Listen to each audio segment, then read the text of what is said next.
ఈ వీడియోలో మనం క్వశ్చన్ నెంబర్ 16 ఎలా సాల్వ్ చేయాలి నేర్చుకోబోతున్నాం.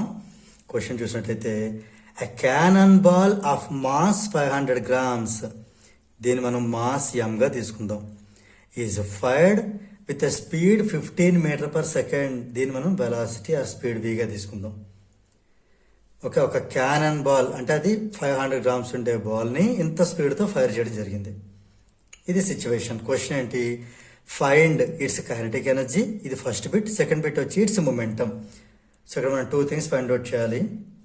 ఫస్ట్ మనం ఏం చేద్దాం అంటే గివెన్ డేటా రాద్దాం. మాస్ ఆఫ్ ది బాల్, సింపుల్గా మాస్ 500 grams, కానీ మన మాస్ ఎప్పుడు కేజీలో ఉండాలి కాబట్టి 500. 1 gram అంటే 1/1000 kg. ఇది క్యాన్సిలేషన్లో మనకి ఏమవుతుంది? 5/10 అంటే 1/2 అంటే ½ kg, అంతే కదా. 500 grams అంటే ½ kg కదా. తర్వాత దీని యొక్క స్పీడ్ లేదా వెలాసిటీ, దీన్ని v అందాం. 15 meter/second. ఇప్పుడు ఫస్ట్ బిట్ మనకు కావాల్సింది ఏంటంటే కైనెటిక్ ఎనర్జీ కావాలి. Kinetic energy formula 12mv².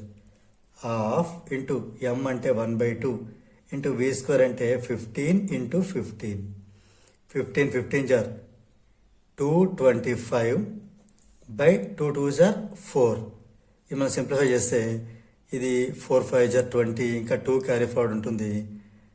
4 6s are 24, 1 ఉంటుంది, పాయింట్ పెడితే 10. 10 అంటే 4 2s are 8, 2 అంటే 2 0 20, సో 4 5s are 20. ఇది కైనెటిక్ ఎనర్జీ కాబట్టి జౌల్ రాయొచ్చు. 56.25 జౌల్ వచ్చింది. ఇప్పుడు సెకండ్ బిట్ చూద్దాం. మొమెంటం కావాలి.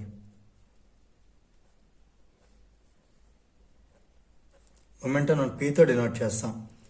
ఇది product of mass and velocity. P = m × v. So ఇందులో మనం వాల్యూ సబ్స్టిట్యూట్ చేద్దాం. m అంటే ½ kg ఇంటూ v అంటే 15 meter/second.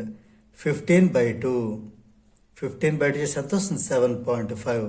మరి యూనిట్స్ మాస్కు ఉండేటటువంటి కేజీ, వెలాసిటీకి ఉండేటువంటి meter/second అంటే పక్కన రాయటమే. Okay, 7.5 kg meter/second. Therefore, conclusion రాసేద్దాం. Kinetic energy is 56.25 joule